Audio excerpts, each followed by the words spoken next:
Hi, so we're going to San Antonio, Texas. So, TSA story.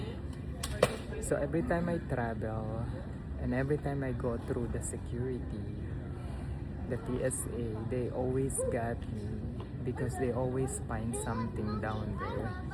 Baka may sandata tayong tinatago. No, maybe because my gender identity in my ID is female, and when I go through the scanner, they found something na ano kaya yung nakikita nila. Diyos.